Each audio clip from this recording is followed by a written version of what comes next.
विठ्ठल बोलेमध्ये स्वागत.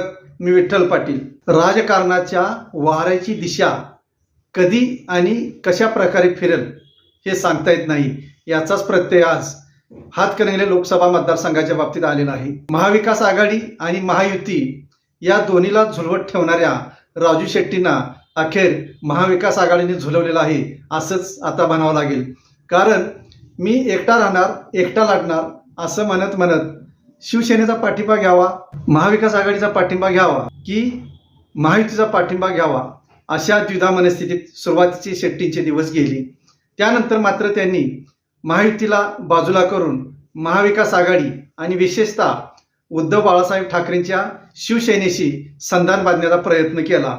पण तेथे त्यांना अडचण आली आणि उद्धव ठाकरेंनी थेट सांगितलं की तुम्हाला जर आमच्याशी यायचं असेल, आमच्याबरोबर निवडणूक लढायची असेल तर तुम्ही स्वाभिमानी पक्ष विसरा आणि शिवसेनेची मशाल हातात घ्या. खरं तर शेट्टींच्या दृष्टीनं हा अगदी त्यांना विचार करायला लावणारा असा प्रसंग होता. खरं तर शेट्टींच्या मतानुसार शेतकरी चळवळ चालवत असताना सर्वांचाच पाठिंबा हवा आणि सर्वांशीच राहावं असं त्यांचं मत. पण आजच्या राजकारणात ते कितपत टिकणार, म्हणूनच आज शेट्टी उघड्यावर पडल्याचं चित्र निर्माण झालं. खरं तर उद्धव बाळासाहेब ठाकरेंनी जेव्हा सत्यजित पाटील सरोडकर यांची उमेदवारी जाहीर केली तेव्हा क्षणातच या मतदारसंघाचं संपूर्ण रोपडच पालटलं. सत्यजित पाटील यांचा शाहूवाडी पन्हाळा शिराळा तालुक्यात चांगला संपर्क आहे. ते शाहूवाडी पन्हाळा विधानसभा मतदारसंघाचे माजी आमदार सुद्धा आहेत. एकूणच शेट्टींना त्यांचं पाठबळ आता मिळालं असतं जर ते उमेदवार नसते तर. कारण जेव्हा शिवसेनेचे दोन भाग झाले तेव्हा एकीकडं धैर्यशील माने आणि दुसरीकडं सत्यजित पाटील सरोडकर असा एकूण या पश्चिम भागातील 3 तालुक्यांचा राजकीय प्रवाह होता. सत्यजित पाटील यांनी महाविकास आघाडीच्या माध्यमातून खरोखरच शेट्टींच्या बाजूने मतदान उभा केलं असतं. कारण शिवसेनेचे फुटीर गटातील खासदार धैर्यशील माने यांच्याबाबत निश्चितच निष्ठावंत गटामध्ये नाराजी आहे. या नाराजीचा फायदा शेट्टीनं झाला असता आणि शेट्टींचा विजय आपसुकच जवळपास आला असता.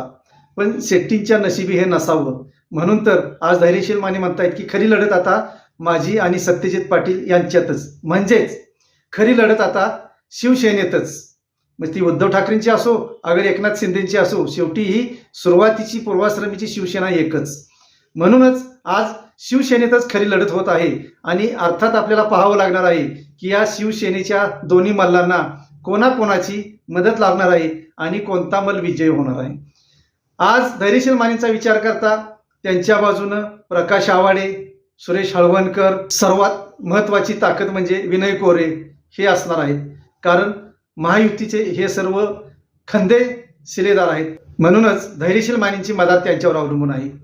दुसरीकडे पाहिलं तर सत्यजित पाटील यांना शिराळा तालुक्यातील मानसिंग नाईक, नंतर वाळवा तालुक्यातील राष्ट्रवादी शरद पवार गटाचे प्रदेश अध्यक्ष जयंत पाटील यांचा पाठिंबा मिळू शकतो.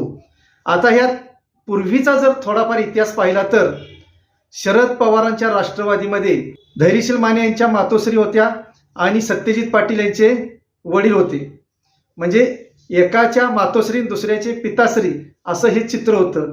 या दोघांनी राष्ट्रवादी वाढीसाठी संपूर्ण हातकणंगले लोकसभा मतदारसंघात मोठ्या जिकिरीनं प्रयत्न केलेले आहेत. निवेदिता माने तर शरद पवारांच्या म्हणजे त्यावेळी शरद पवारांची आणि अजित पवारांची एकच राष्ट्रवादी होती, या राष्ट्रीय महिला आघाडीच्या अध्यक्षा होत्या. तोच मान सन्मान शरद पवार यांनी बाबासाहेब पाटील सरोडकर यांना दिला होता. जेव्हा निवेदिता माने आणि बाबासाहेब पाटील राष्ट्रवादीमध्ये होत्या त्यावेळी अर्थातच राष्ट्रवादीची ताकद खूप मोठी होती. काही दिवसानंतर मात्र या राष्ट्रवादीच्या ताकदीला ग्रहण लागलं आणि सरोडकर आणि निवेदिता माने दोघांनी राष्ट्रवादी सोडून शिवसेनेची वाट धरली. शिवसेनेत जेव्हा हे दोघे गेले तेव्हा त्यांच्यानंतरची दुसरी पिढी सुद्धा म्हणजे धैर्यशील माने असतील किंवा सत्यजित पाटील असतील यांनी सुद्धा शिवसेनेचाच आधार घेतला.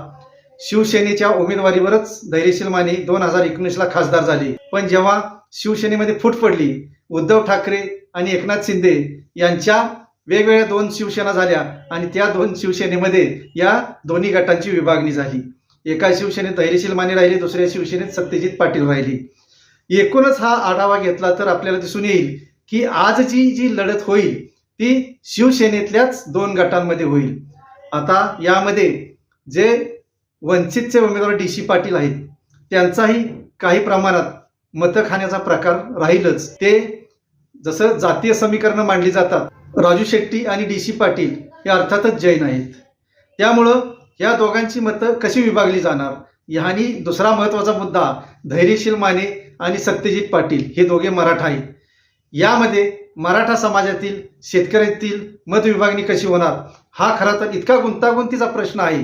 त्यामुळं या 3 कट्टर उमेदवारांपैकी कोण आघाडी घेणार हे लवकरच आपल्याला दिसून येणार आहे.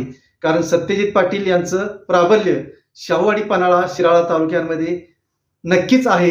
तर दुसरीकडं धैर्यशील माने यांची ही 3री पिढी, म्हणजे त्यांचे आजोबा बाळासाहेब माने खासदार होते, त्यांच्या मातोश्री निवेदिता माने खासदार होत्या आणि स्वतः धैर्यशील माने खासदार झालेले आहेत. हा एकूण आढावा घेता शिरोळ, हातकणंगले, वाळवा, शिराळा, शाहूवाडी, पन्हाळा या तालुक्यातील राजकारण नेमकं कसं आणि कोणाच्या बाजूने राहणार आहे हे येत्या 8 दिवसातच चित्र स्पष्ट होणार आहे. त्यामुळं नेमका विजय कोणाचा हे निवडणुकीच्या मतदानाच्या आणि मतमोजणीच्या अगोदरच लोकांना कळणार आहे. फक्त कालावधी राहील तो 8 ते 10 दिवसांचा. तोपर्यंतच आपल्याला वाट पाहावी लागणार आहे. धन्यवाद. असेच नवनवीन विषय ऐकण्यासाठी लाईक, सबस्क्राईब आणि बेल आयकॉनवरती क्लिक करा.